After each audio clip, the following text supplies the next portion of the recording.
Dust chokes the air, thick with the smell of cordite and copper.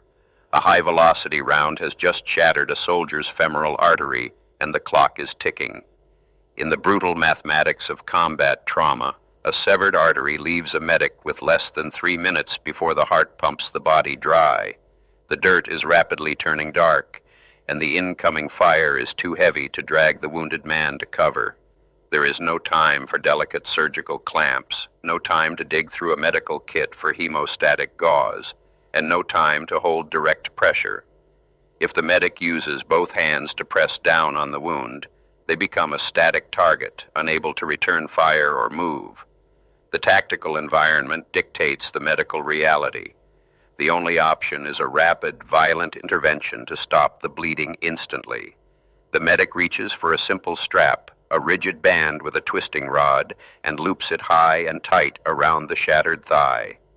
With 2 sharp turns of the windlass, the bleeding stops. The pulse below the injury vanishes.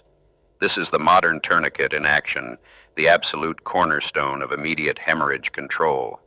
It is a device so profoundly effective that it routinely defies the grim odds of battlefield trauma. Yet the journey of this life-saving tool is not a straight line of medical triumph.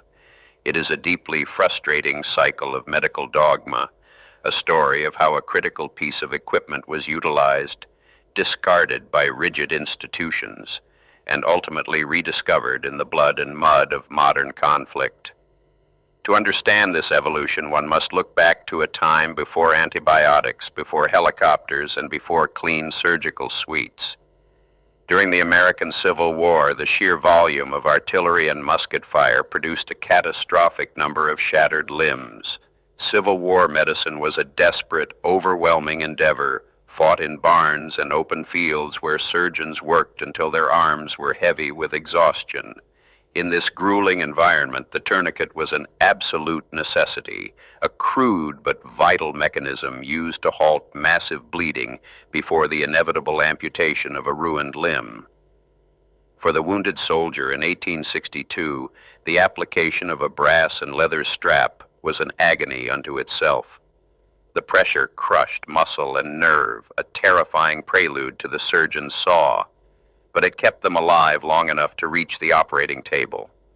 These early medics and surgeons understood a fundamental truth of trauma care. A lost limb is a tragedy, but a lost life is an absolute finality. As the decades passed and the 19th century gave way to the 20th, the landscape of medicine underwent a radical transformation. The discovery of germ theory, the refinement of anesthesia, and the development of sterile operating theaters shifted the focus of surgery. The chaotic, blood-soaked realities of the battlefield began to fade from the collective memory of the medical establishment, replaced by the quiet, controlled precision of the modern hospital. In these pristine civilian environments, surgeons had the luxury of time, bright lights, and an entire team of assistants. They could meticulously clamp individual blood vessels, preserving every millimeter of tissue. In this new world of careful, deliberate surgery, the crude, crushing force of the tourniquet began to be viewed with intense suspicion. It was seen as a blunt instrument that caused unnecessary nerve damage and tissue death. A dangerous belief took root in the medical academies and teaching hospitals. The academic consensus shifted, declaring that the application of a tourniquet would inevitably lead to gangrene and the amputation of the limb. This institutional fear hardened into strict medical dogma. The strap was no longer viewed as a savior, but as a dangerous liability, a tool that should only be used when the loss of the arm or leg was already a certainty. When the world plunged into the mechanized slaughter of the First World War, this civilian medical philosophy collided disastrously with the reality of trench warfare. Medics crawling through the mud of the Western Front were taught that the tourniquet was a weapon of last resort. They were instructed to rely on bulky bandages and direct pressure, even when facing massive, catastrophic wounds caused by artillery shrapnel and heavy machine guns. The cost of this institutional hesitation was measured in human lives. A medic in a flooded crater under constant bombardment cannot maintain steady two-handed pressure on a severed artery while dragging a wounded man through knee-deep mud.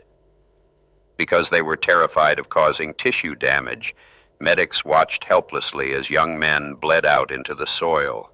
The priority of saving the limb had tragically superseded the priority of saving the life.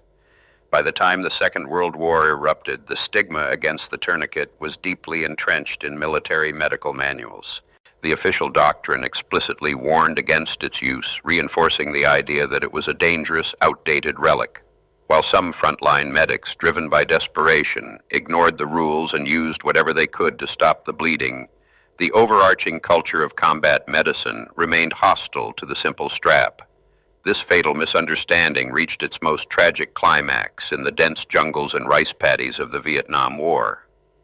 The nature of combat had evolved again, characterized by sudden, vicious firefights, high-velocity assault rifles, and devastating explosive booby traps. The wounds were horrific, and the window for survival was brutally short. A soldier whose leg was shredded by a landmine had only moments before slipping into irreversible hemorrhagic shock. Medics in Vietnam found themselves in an impossible crucible. Pinned down by enemy fire, they were expected to treat massive arterial bleeding using the approved methods of the era. They tried to pack wounds with gauze, elevate shattered limbs, and apply manual pressure, all while taking incoming rounds and trying to coordinate an evacuation. The physical and tactical demands of the battlefield made these delicate, hospital-based procedures completely unworkable. If a medic committed both hands to holding pressure on a bleeding comrade, they could not fire their weapon, use their radio, or move to cover. If they let go to defend themselves, the soldier would bleed to death in seconds. The tourniquet had been practically banned by official protocol, leaving these young, desperate medics with no viable tools to handle the sheer volume of traumatic hemorrhage they faced every single day. The statistics from this era are a haunting testament to the cost of rigid medical doctrine. Thousands of service members died in the jungles of Vietnam from extremity hemorrhage, bleeding to death from wounds to the arms and legs that were entirely survivable. They did not die because their injuries were inherently fatal. They died because the simple low-tech tool that could have saved them had been discarded by a system that prized tissue preservation over immediate survival. The psychological weight carried by the medics who survived these chaotic firefights was immense. They had done everything they were trained to do, pushing themselves to the absolute limits of human endurance, only to watch their brothers fade away in the dirt. The frustration of knowing that a tightened belt or a twisted piece of cloth could have changed the outcome haunted a generation of medical personnel who knew the official rules were fundamentally flawed.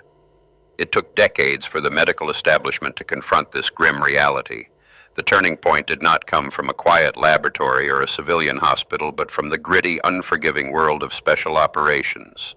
In the 1990s, a group of combat surgeons and veteran medics began a rigorous, unflinching review of the battlefield mortality data. They looked past the established textbooks and focused purely on the raw mechanics of survival under fire.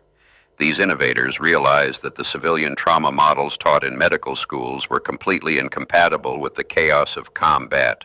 A hospital surgeon operates in a brightly lit room with a stable patient and a controlled environment. A combat medic operates in the dark, in the mud, while actively being shot at. The realization was profound, revealing that good civilian medicine often translated into terrible, deadly battlefield tactics. This stark truth was brutally demonstrated during the Battle of Mogadishu in 1993. In the labyrinthine streets of the city, medics found themselves in a relentless, moving gun battle. There was absolutely no opportunity to pause, clean a wound, and hold direct pressure. Survival required interventions that took seconds, required minimal equipment, and allowed the medic to immediately return to the fight.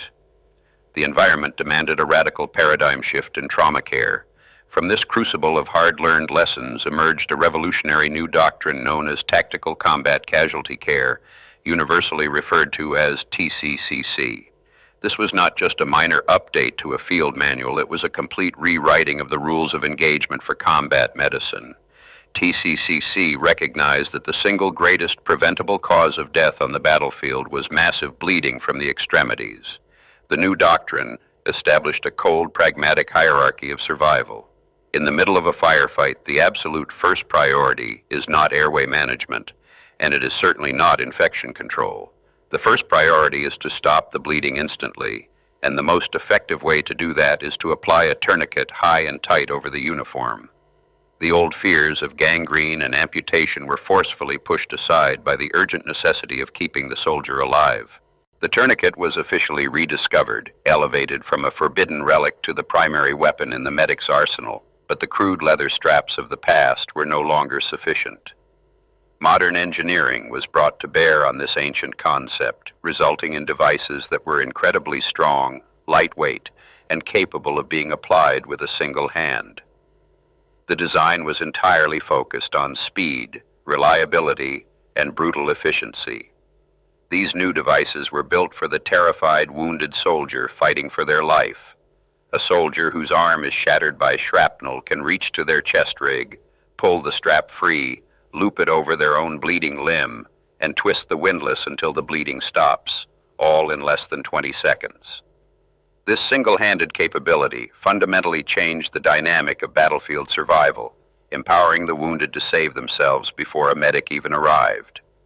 When the global war on terror began, this new philosophy was put to the ultimate test in the deserts of Iraq and the mountains of Afghanistan. The improvised explosive device became the defining weapon of the era, causing catastrophic injuries to the arms and legs of thousands of troops. But this time, the medical response was vastly different. Every single soldier, not just the medics, went outside the wire carrying multiple tourniquets on their gear. In the blinding dust and deafening roar of a roadside bomb detonation, the response became instinctual. Before the smoke cleared, before the ringing in their ears stopped, soldiers were applying the straps to themselves and their comrades. The aggressive, immediate use of this tool became a muscle memory drilled into every service member, a desperate but highly effective countermeasure against the devastating trauma of explosive blasts. As the years passed and the data poured into military hospitals, the results were undeniable. The old medical dogma was completely shattered. The widespread, immediate use of the strap did not result in a wave of unnecessary amputations. Instead, it resulted in an unprecedented survival rate. Thousands of severely wounded troops who would have undoubtedly bled to death in previous conflicts were coming home alive. The civilian medical community, which had shunned the device for nearly a century, was forced to pay attention. The massive success of TCCCC on the battlefield slowly began to influence civilian trauma care. Paramedics, police officers, and emergency room physicians adopted the lessons learned in the dust of the Middle East, proving that the brutal, pragmatic medicine of the front line has immense value in the civilian world. The journey of this simple device is a testament to the heavy burden carried by those who practice medicine in the most dangerous places on earth. It is a story of medics who fought against the rigid constraints of institutional doctrine, who trusted their instincts and the grim reality of the battlefield over the theoretical fears of the classroom. They endured the trauma, the loss, and the chaos, constantly searching for a better way to save the lives entrusted to their care. Ultimately, the evolution of the tourniquet is a profound reminder that in the desperate fight for survival, complexity is often the enemy. When a life is draining away into the dirt, salvation does not come from delicate procedures or hospital protocols. It comes from a simple, unyielding strap, pulled tight by a steady hand, standing as the final, unbreakable barrier between a soldier and the end of their story.